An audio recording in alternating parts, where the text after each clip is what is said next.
My daughter Sophie is a sweet little girl. At least that's what you'd think if you saw her. Cute face, soft bows in her hair, and sparkly cat ears she wears to school. You'd swear she was made of sugar and glitter.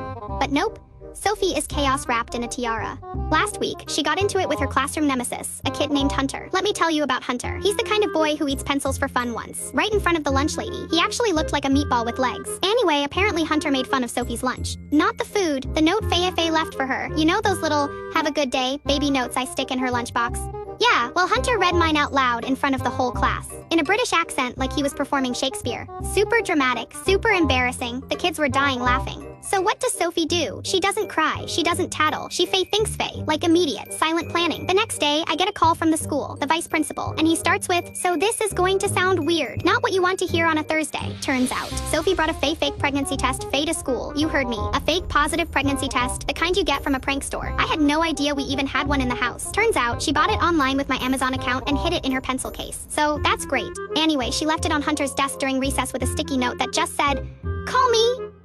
Hunter freaked out, full on panic. I didn't do anything, I swear, I don't even talk to girls like that. He was sobbing. The school counselor thought he was having a breakdown.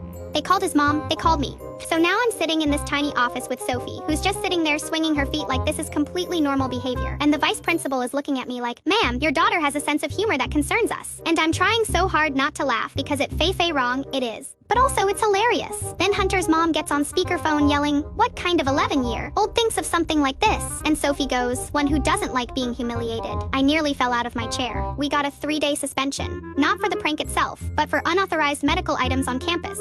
Which, okay, sure, whatever. Sophie spent the whole suspension watching fake Criminal Minds Faye and drawing fake warning labels like, caution, may emotionally ruin bullies. But that's not the worst part. Here's the part where I knew, deep in my soul, that I had raised a villain. A week later, Hunter comes back to school, still shaken. Sophie walks up to him with a juice box and says, totally calm, no hard feelings. I'm sure you'll be a great father someday. Then she just walked away. No smile, no laugh. Just calm, cold. Minutes later, Hunter switched schools. Within 48 hours, and me, I grounded her, took away her tablet, gave her the whole your actions have consequences speech. But the second she left the room, I called my sister and said, yo, Sophie's either gonna be a lawyer or a supervillain, and I don't know which one I'm rooting for. The crazy part, she got the idea from me apparently. When she was 7, I told her that if a boy ever messed with her, to never get mad, just get creative. I meant like, draw a comic about it or write a poem. Not fake pregnancy test level psychological warfare. So yeah, I raised a villain. And honestly, I'm a little scared of her now, but also kind of impressed.